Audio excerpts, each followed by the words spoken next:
Buenas noches, ¿cómo están? Bienvenidos a un capítulo más de Escena del Crimen. Hoy nos vamos a ir un poco a los inicios de este nuevo milenio y contar una historia triste, realmente triste, que aflora no solo un aspecto de lo criminal, sino que un contexto social que nos remite, nos va a hacer recordar seguramente episodios muy oscuros de nuestra historia y cómo eso se permea, digamos, por más de que uno tenga una vida democrática, aunque esta siga o continúe a estas alturas reciente, ¿verdad? ¿Quién diría que todavía fuerte en aquel inicio del nuevo milenio? Por más de que ya ha pasado más de una década en aquel entonces.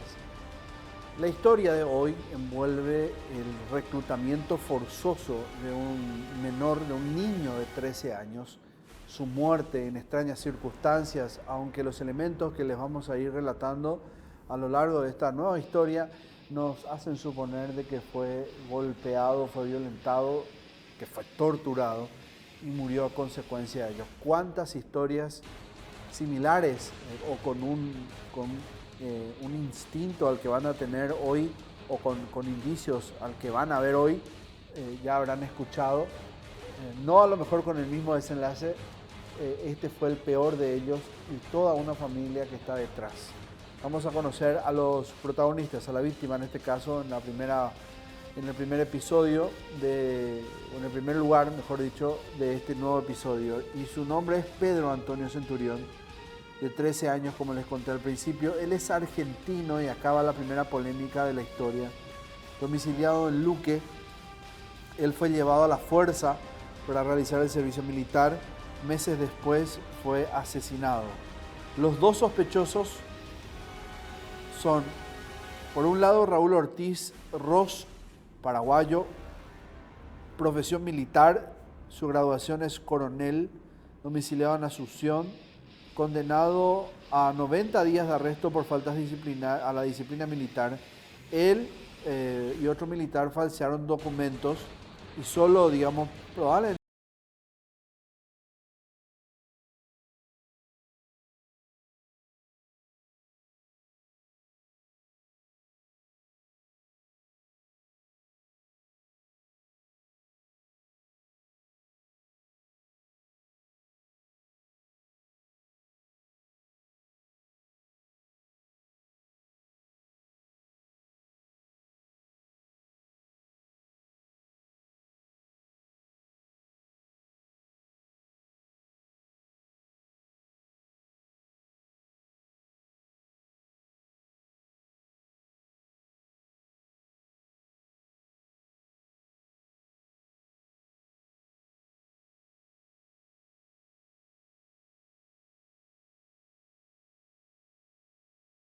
pero su documentación fue falseada para que pueda cumplir con el servicio militar en nuestro país. Y de ahí comenzó no solo ese calvario, sino que eso iba a terminar de la peor forma. Esto fue lo que ocurrió en marzo del año 2000.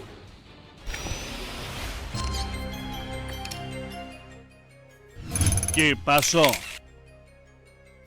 Humilde y numerosa era la familia de Pedro Antonio Centurión. Sacrificada, su madre la sacaba adelante trabajando casi de sol a sol como vendedora. Sus 9 hijos habían crecido con mucha independencia. Iban solos a la escuela y dependían unos de otros entre los hermanos para los quehaceres del hogar. Era marzo del año 2000 cuando la vida de la familia tuvo el primer golpe. Samproniana Centurión regresó una tarde del mercado municipal de Luque y se enteró que Pedro Antonio no estaba. Algunos militares se lo habían llevado durante su ausencia para servir al ejército. Él era apenas un niño de 13 años. O Curishavisa, que hace un accidentante. Tenía sargento, teniente, algo así. Dice que un accidentante es acherada. Ajá, punto para la se me murió un cuento. Hospital San Jorge. No me voy de escuela. No. Las 8 más las 9 más hueco. Ya se pronían de escuela de me muy año. 13 años la cuartel bajo muere. Hoy día me cumplí 14. Ajá, y cuando ella pudiera, ir a 13 años. Sí, 13 años, porque yo duré supera el ahí partía nacimiento en ahí paraguayo no recoy. O presentación de ley documento argentino. Los consiguientes días y meses fueron una férrea lucha de Samproniana por recuperar a su hijo, aunque apenas un niño y ni siquiera de nacionalidad paraguaya, pues había nacido en Clorinda el 5 de mayo del año 1986.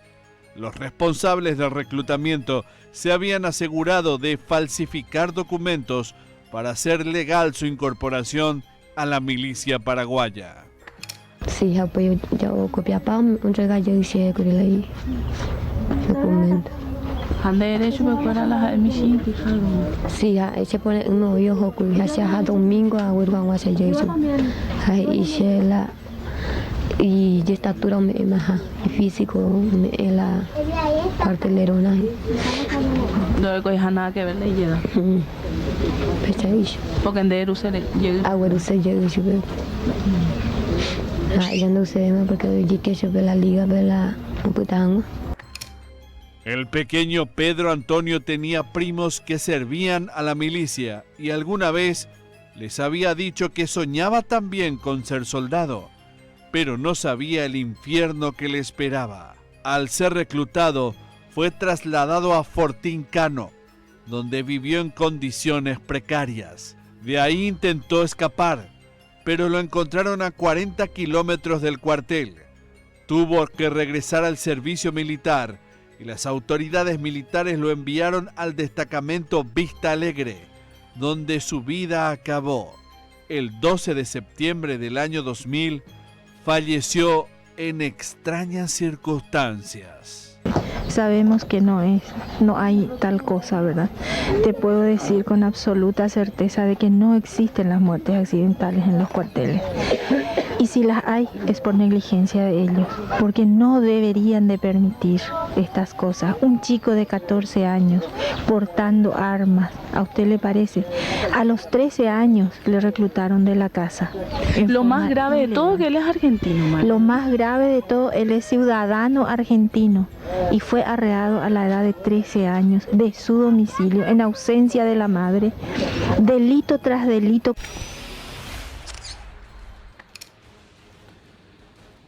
Lo peor de todo es que el calvario de esta madre no estaba solo en el reclutamiento forzoso de su hijo, irregular desde todo punto de vista. Como les dije al principio, lastimosamente eso de ese episodio oscuro de nuestra vida como país estaba muy arraigado aún en la vida militar, quizás hasta el día de hoy, pero en ese entonces muy fuerte. No solo por el hecho del procedimiento, sino que se trataba de un niño no paraguayo, ¿verdad? Era argentino. Se intentó demostrar esto por todos lados, se falsificaron documentos y les decía, lo peor no estaba en eso. Este niño volvió a la casa, pero volvió muerto y lo entregaron, digamos, en las pésimas condiciones que ustedes van a ver más adelante o van a apreciar, digamos, en el detalle de la crónica. Los vecinos ayudaron a esta familia, hubo una intervención del extranjero de manera a que se pueda presionar y lograr que se investigue qué fue lo que ocurrió en ese momento. La mamá no creía de que ese niño se haya quitado la vida o haya ocurrido esto de manera accidental.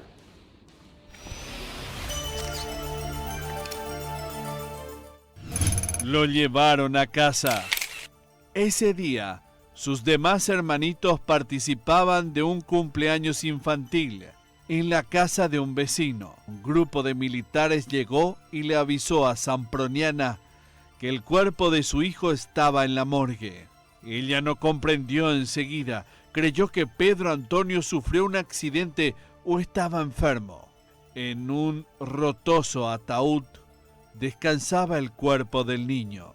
Así lo llevó su madre a casa, pese a la insistencia de las autoridades de practicarle una autopsia.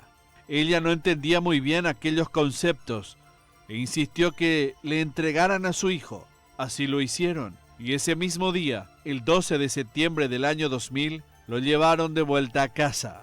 Le manifesté que aguardábamos la presencia del médico forense de la Fiscalía, el doctor Carlos Garrigosa, quien iba a ver si podría determinar la causa del deceso y lo que nos interesaba, ¿verdad? El orificio de entrada, de salida del proyectil, la trayectoria del mismo, además, ¿verdad? Si se constataban signos externos de lesión física o no. Le manifesté también que en caso de que existan dudas, ¿verdad? Y que fuera necesaria una autopsia, yo en esa misma noche iba a estar ordenando el traslado del cuerpo a la morgue a ese efecto. Pero cuando se constituyó el forense, al examen médico al cual yo presencié y que se hizo conjuntamente con gente del Departamento de Criminalística, no hubo necesidad de practicar la autopsia según dejamos constancia en un acta. El doctor Garrigosa determinó cuál era el orificio de entrada, el orificio de salida, la trayectoria del proyectil. No se constataban signos externos de lesión física en el cuerpo del occiso.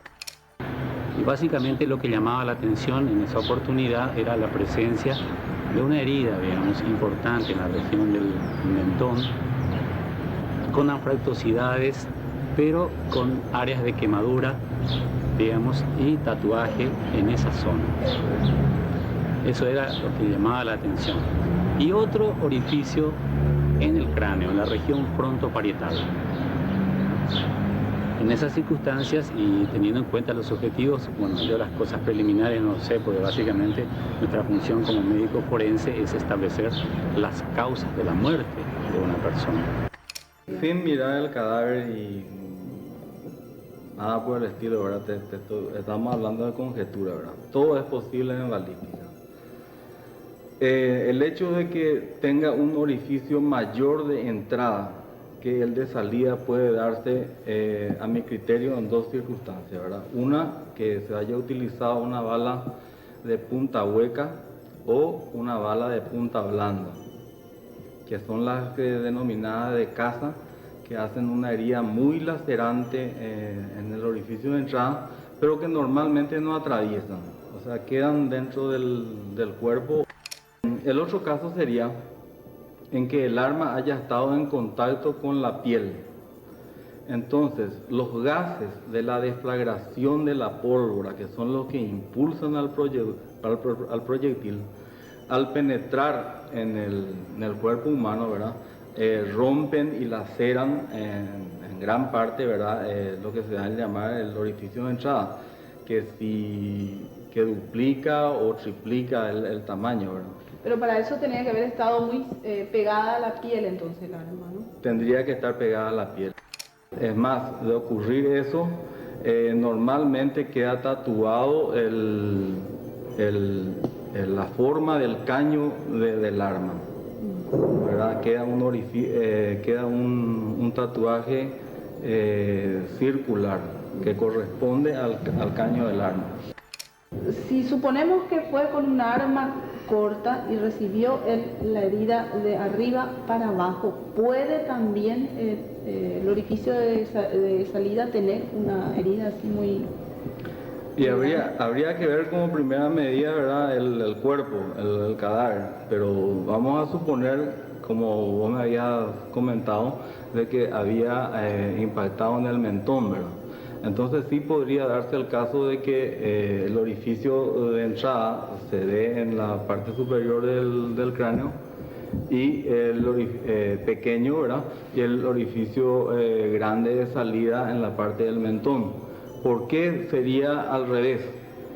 O sea, sería lo correcto, ¿verdad? Pero normalmente una bala al impactar en un cuerpo humano, el orificio de entrada es ligeramente inferior a su calibre y en el orificio de salida puede ser 2 veces o 3 veces el calibre. Conclusión provisoria o primaria de esta autopsia, en la cual coincidimos ambos peritos médicos y el perito balístico, es que el orificio de entrada de la bala estaba en la región mandibular y el orificio salía en la cabeza. Hay demasiados elementos que confirmarían esta hipótesis.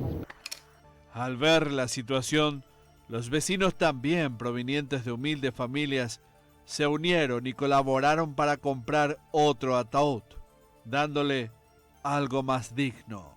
El anterior lo quemaron frente a la casa en señal de protesta.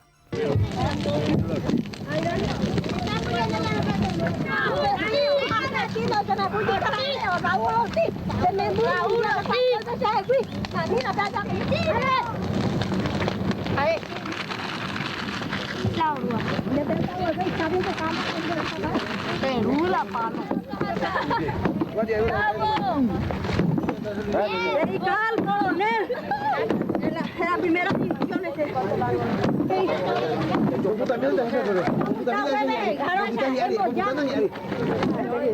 se hable por qué le hicieron.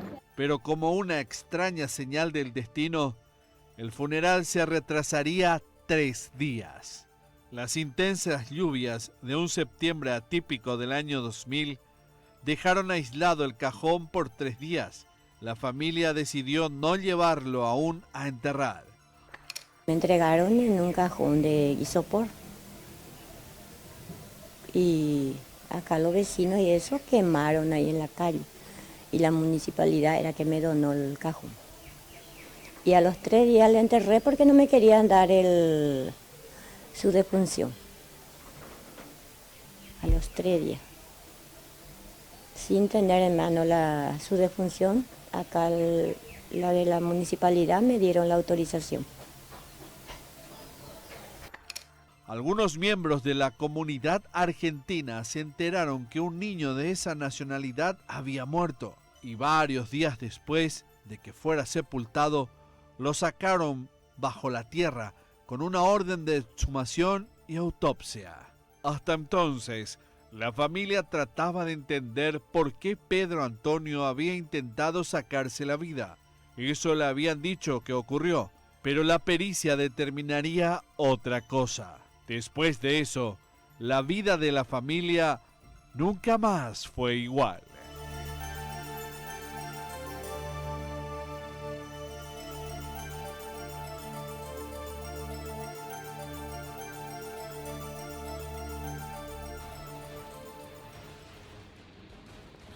En Heridas que Hablan vamos a relatar lo que pudimos recoger de aquel entonces en materia de las publicaciones, de lo que se pudo hacer público, porque generalmente cuando se tratan de hechos que ocurren dentro de la actividad castrense hay mucho hermetismo.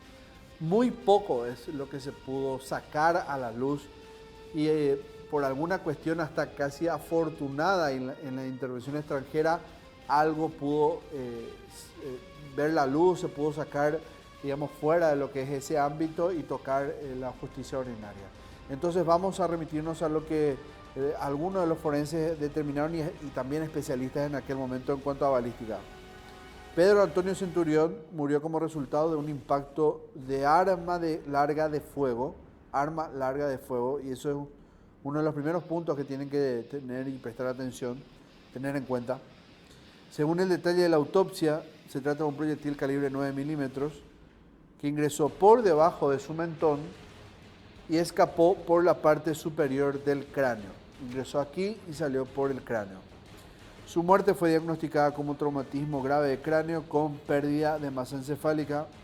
El deceso se dio de forma casi instantánea. Es lo que dice, lo poco que digamos se pudo obtener. Por eso es que una de las partes, que en este caso son los militares, hablaban de una autoeliminación. Las familias no creían esto. El orificio de entrada y salida les hacía decir o les permitía presentar esta explicación de cómo murió Pedro. Sin embargo, muchos creían de que esto no era así y de que algo más había ocurrido con él y que realmente, si eso fue una autoeliminación, hasta pudo ser provocada por el trauma de la tortura o pudo haber sido un crimen hecho por un tercero. Son cuestiones que hasta ahora, haciendo un spoiler de este capítulo o de esta historia, no se pueden revelar. Vamos a ir a la primera pausa de escena del crimen de este nuevo episodio y vamos a volver con probablemente la parte resolutiva en cuanto al menos lo que se tiene de este episodio.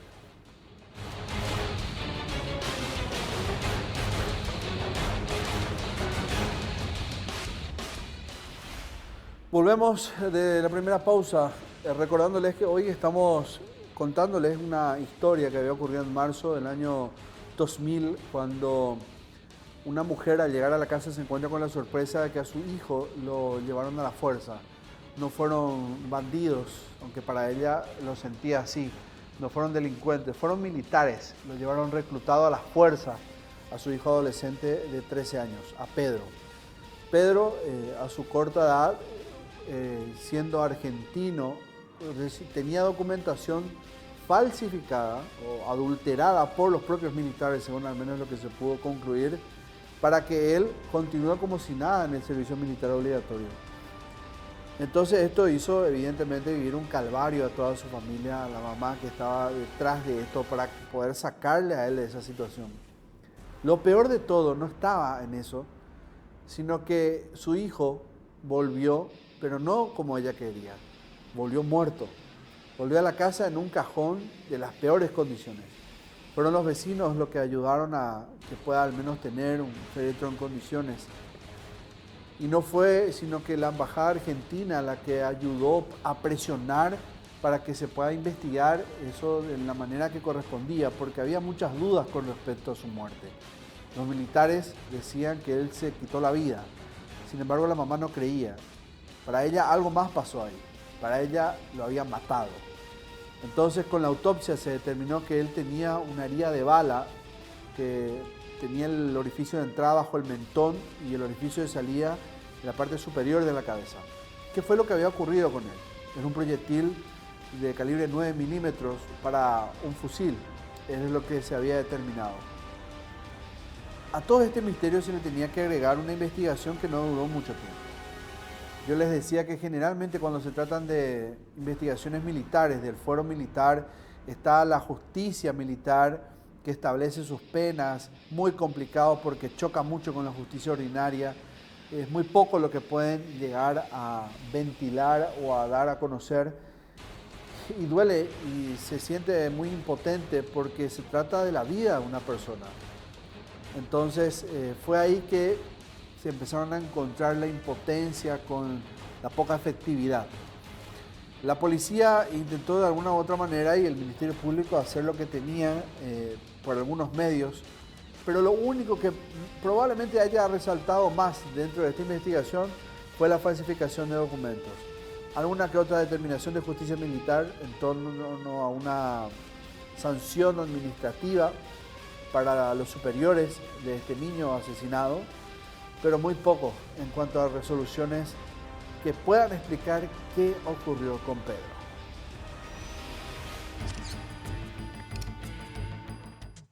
La investigación. ¿Qué datos maneja la Fiscalía hasta el momento? La Fiscalía fue informada en horas de la tarde, aproximadamente a las 17 horas, de que se produjo el deceso de Pedro Antonio Centurión, que era un jinete a cargo del regimiento de caballería que está apostado cerca de Puente Remanso. Entonces inmediatamente me constituí en el lugar donde ya se encontraba gente de criminalística y también el comisario de la zona, que es de la comisaría cuarta de Villa Ayes, y se levantaron del lugar porque ya el cuerpo había sido trasladado al Hospital San Jorge. Entonces se tomaron del lugar restos de manchas de sangre y también 4 vainillas servidas y una percutida.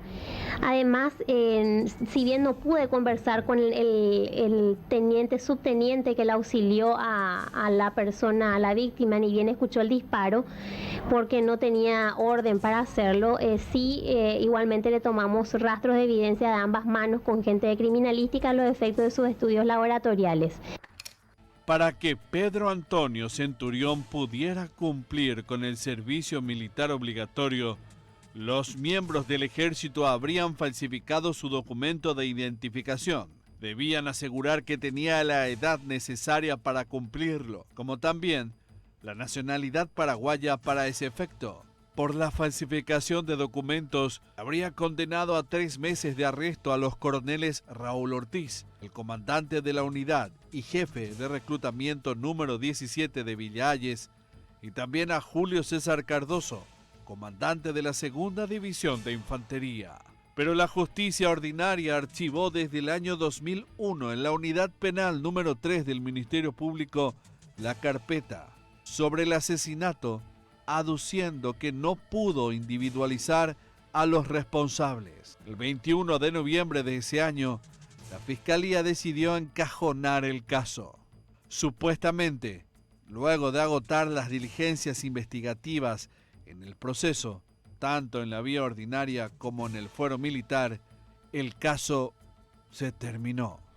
Dentro del fuero militar se investigó la muerte y la falsificación de documentos. En cuanto a la investigación por la muerte de la presunta víctima, el juzgado de primera instancia penal militar del segundo turno resolvió el 23 de noviembre del año 2000 sobreseer la averiguación constituida por la muerte de la presunta víctima debido a que el hecho probado no habría constituido delito por haber ocurrido de forma causal, no imputable a terceros y producto de acto de servicio.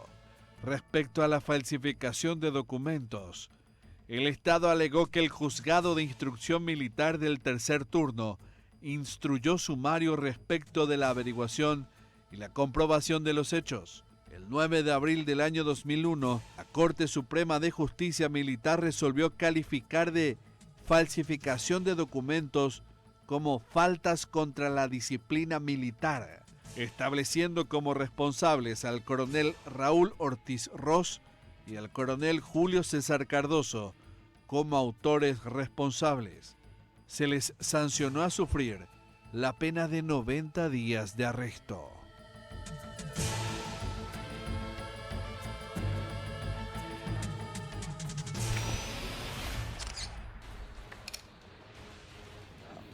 Lo terrible de todo también, en diferentes aspectos es que cuando se da la muerte de Pedro, comienzan a salir voces de reclamo, voces que reconocen una situación irregular. Después de la muerte de Pedro, muchos salieron a contar sus vivencias, que ellos también fueron llevados a la fuerza. Este es el testimonio que quedó en archivo, obviamente protegiendo sus identidades en ese ya momento y hasta hoy día lo conservamos así. Sirva esto como historia, como efeméride, probablemente de lo que hasta hoy día se sigue viviendo de esa situación.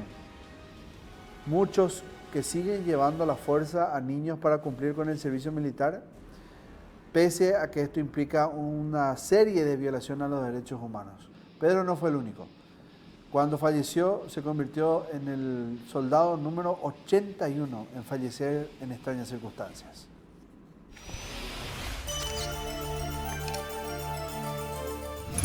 No era el único.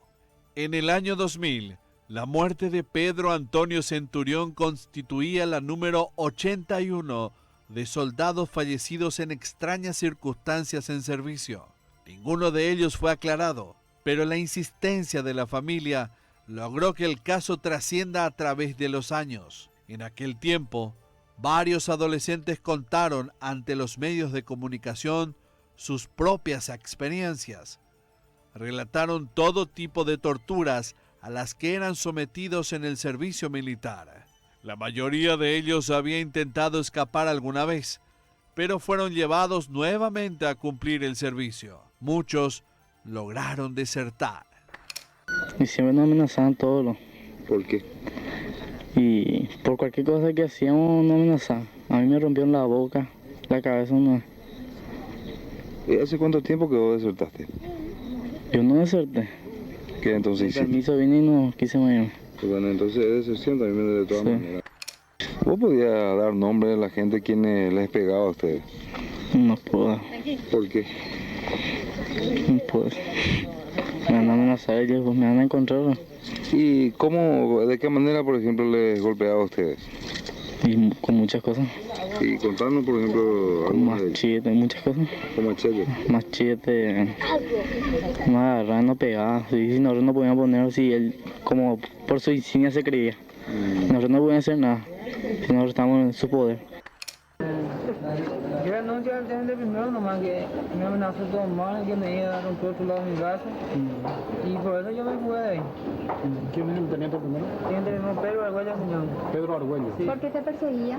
No sé por qué me perseguía. Pero no solamente a vos, a otros camaradas tuyos también, ¿no? Sí, uno se llama Hugo Enrique López Valleja, tiene N igual lo persigue. Y a nosotros no lo que nos amenazamos de muerte. Sí. ¿Dónde vos estabas en el cuartel? Cuba, me acuerdo. Artillería. Pero contigo también salieron otros, ¿no? No, yo solo no, él tenía miedo para salir. Y yo salí y me fui a la casa de mi tío. Y mi tío me dijo para venir acá en el canal. Y vine. ¿Por qué tomaste esa decisión? Y porque yo iba a perder mi brazo y no quiero perder mi brazo. Tenías miedo de perder tu vida también. Sí, por eso no es. ¿Hace cuánto que estabas en el cuartel? Y el 6 de abril yo bajé, me fui en el cuartel. ¿Cuántos años tenés? 17 años. ¿Y en un principio fue así el trato que recibiste? Desde el principio no era así, y después cuando nos fuimos a Cuba, nos amenazó. Acá no estamos más en la ciudad y acá estamos en la selva y acá nos vamos a matar todos. Si me alcanzan nos vamos a matar todos. Y así nos amenazó. De la muerte de Pedro hubo testigos, pero ninguno de ellos apuntó a los responsables del crimen o sugirió los detalles de cómo ocurrió. Hubo vai con el areja, va ella en malo de Yucatán Antonio. Va llama. Va oño na no y cuai. Yo cutindo gain. Mandi lo yo discutir. Pem ta ga indi. Abe amba ella en malo ya pian yo. Te cuento no gente la invoca ya un pa así. Pistola. Ahí entonces la permita quería que vio hoy armado y nada. No, sí, arma. Amo y nada, Ocape, todo la fondo, todo la. Ande más es asado, pero mira. Asado, o en bague con todo la. La umi otro. A la Antonio, a la otro quería que la oña. Yo discutí bien. Luego pechago yo discutí tu chamba. A ver, o no se le invoca la otra. Un pa se de. Amor que le invocará la otra. Có tu salen đâu chứ. No se gọi. Y cuacuay. Amor ya pila Antonio. Có ya pila với có với mà tem mà sẽ theo kinh gì sẽ gọi. La olla pidiremos. Haupe, amor ya por la otra no te creo. Mañana ya pues mañana se va a ir para.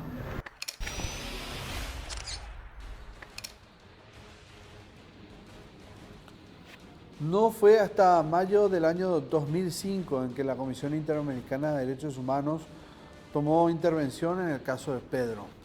Como otras tantas veces, la comisión comenzó su investigación interiorizándose en lo que se había denunciado por parte de la familia, comenzar a recabar datos en cuanto a cómo los militares presentaron la situación a la familia, a la mamá de Pedro principalmente, y también la denuncia presentada por la Asociación de Familiares Víctimas del Servicio Militar Obligatorio. Ahí, evidentemente, estaban erradicadas todas aquellas que ustedes ya escucharon con anterioridad. Varias, por cierto. Así comienza en esta primera parte la lucha de la Comisión Interamericana de Derechos Humanos porque la familia sea reconocida como reclamo de lo que había ocurrido ahí. Probablemente no sucedió una autoeliminación. Y en el caso que haya ocurrido eso, ¿qué había detrás de eso? ¿Por qué de repente, de la noche a la mañana, un niño feliz, un niño que tenía todo, un niño que tenía el respaldo de sus padres, estaba triste, estaba deprimido? La lucha de los derechos humanos.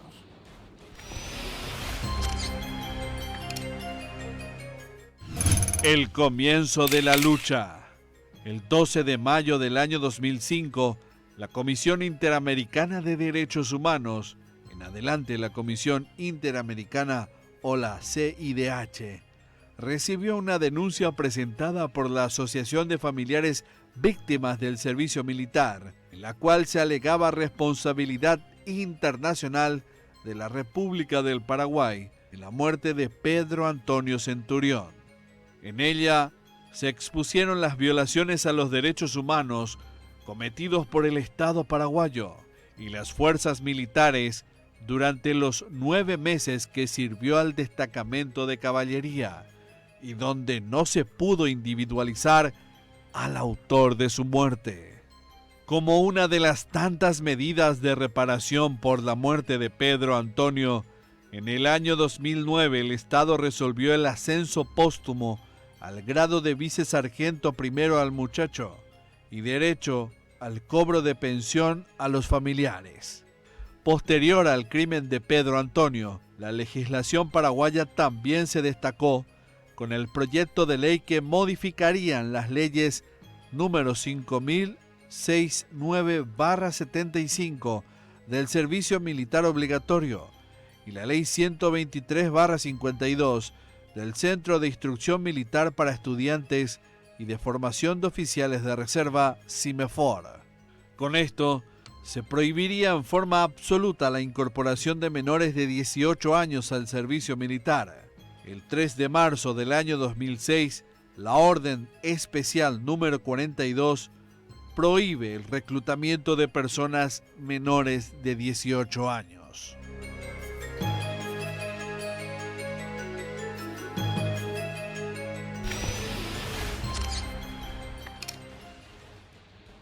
No fue hasta el año 2011 en que el Estado paraguayo recién recibió o acusó recibo de lo que estaba ocurriendo, después de años, 11, ¿verdad? Para que se dé cuenta que había una madre que estaba llorando aún a su hijo muerto, que estaba la Comisión Interamericana de Derechos Humanos pidiendo una intervención del Estado y que pueda resarcir el daño ocasionado por una fuerza del Estado, por la fuerza militar.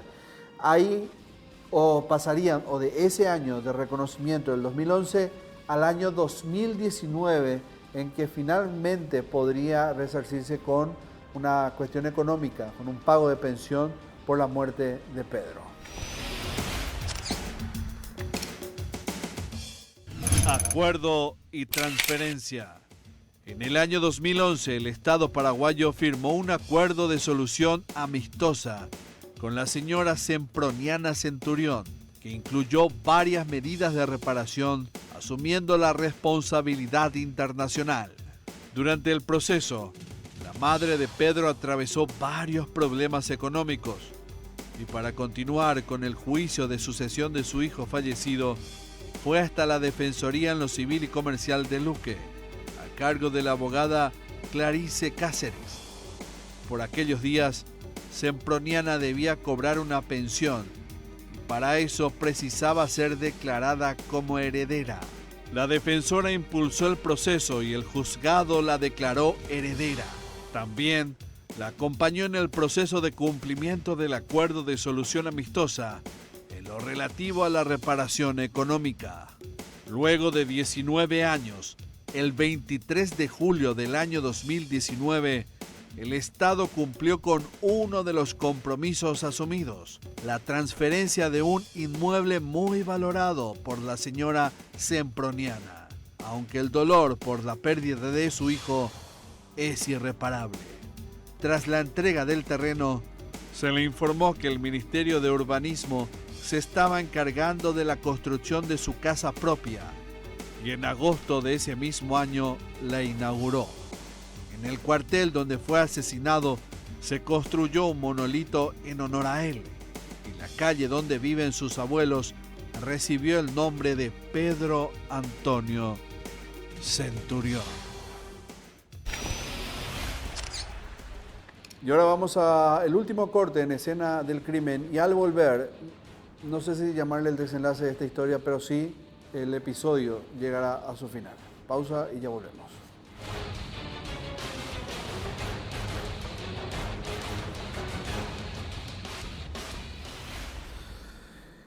Decidimos en escena del crimen darle un toque diferente al cierre de este capítulo debido a que lo que ocurrió con Pedro sin duda envuelve muchas cuestiones, como había dicho al principio.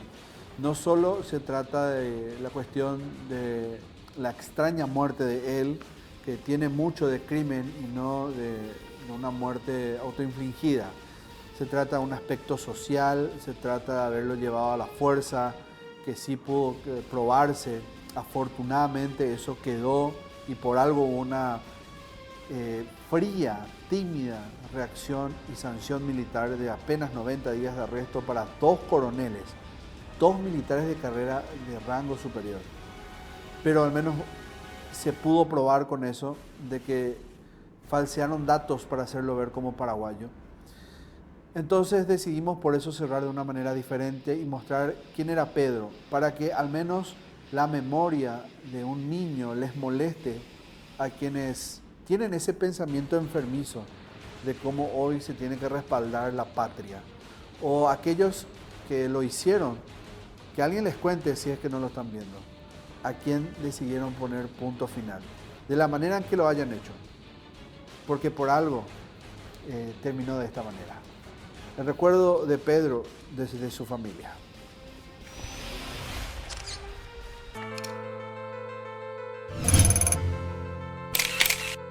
Y siempre le recuerdo hasta ahora. Él era muy bueno y además que cuando era más chico me dijo que quería trabajar, que quería hacerme para mi casa porque yo vivía en casa ajena.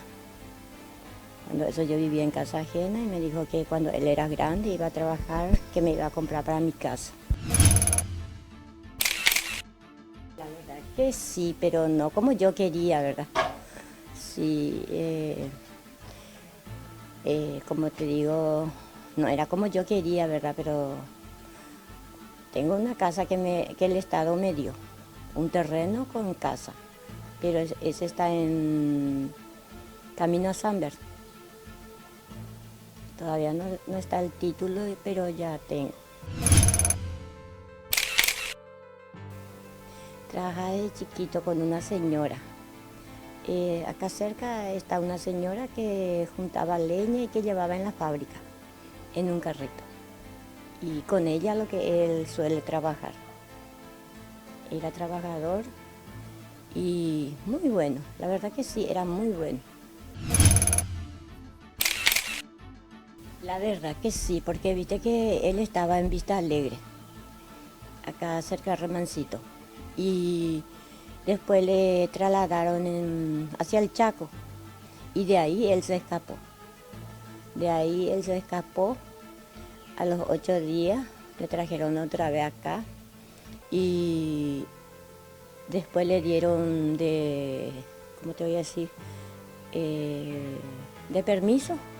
Vino acá en casa conmigo 12 días, pero él nunca me mencionó nada, solamente lo que después de su muerte, su compañero, y eso es lo que me dijeron, que como él no era paraguayo, él era argentino, le suelen hacer pelear de noche,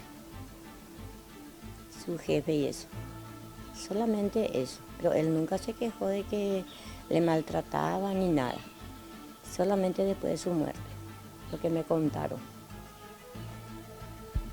O sea que él se guardaba muchas cosas también. Sí, se ve que sí, porque él nunca me dijo nada.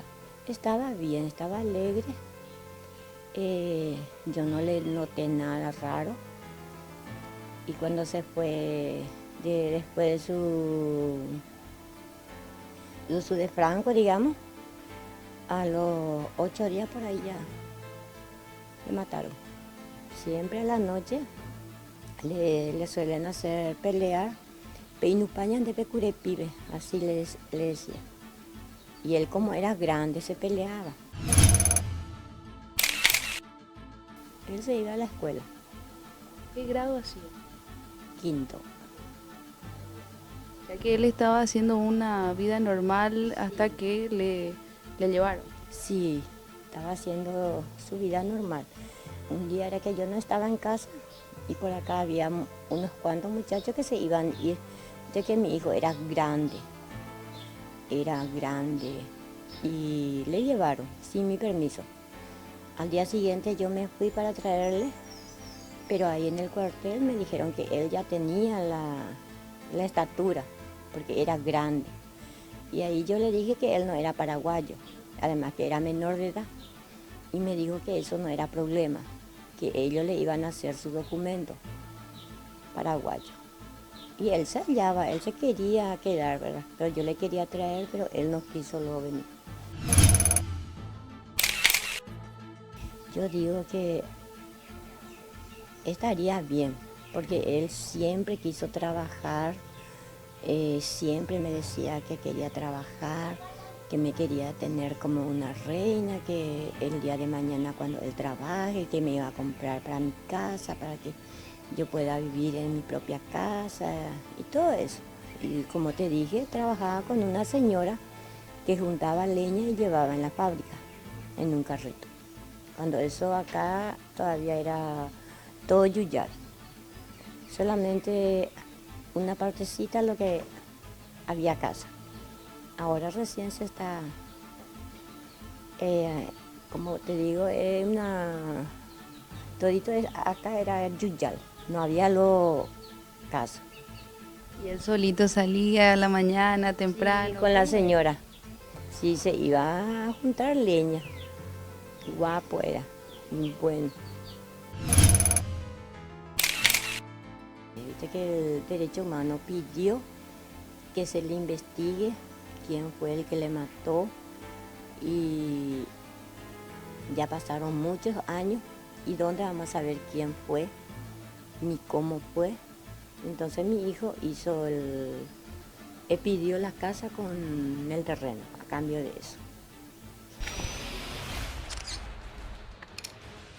Muy bien, llegamos a lo que pudiera considerarse el cierre de un episodio.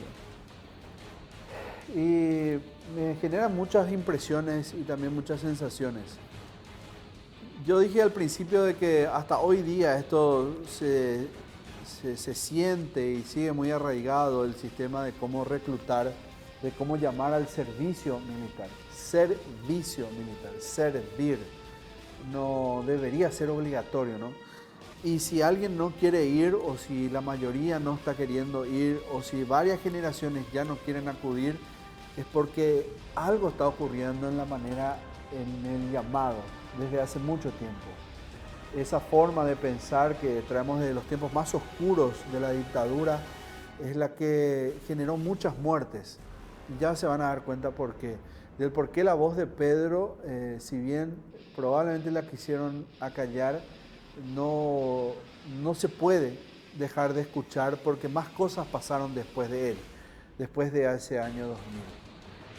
Más niños, más adolescentes fueron llevados a la fuerza, y la cuestión así no está funcionando, no está sirviendo de la manera en que tienen que servir, y los buenos militares de alguna u otra manera se ven también manchados, la institución en sí, por culpa de pensadores de este tipo, ¿verdad?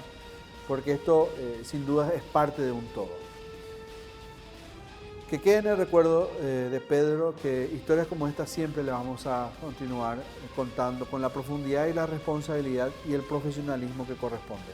Nos reencontramos la próxima.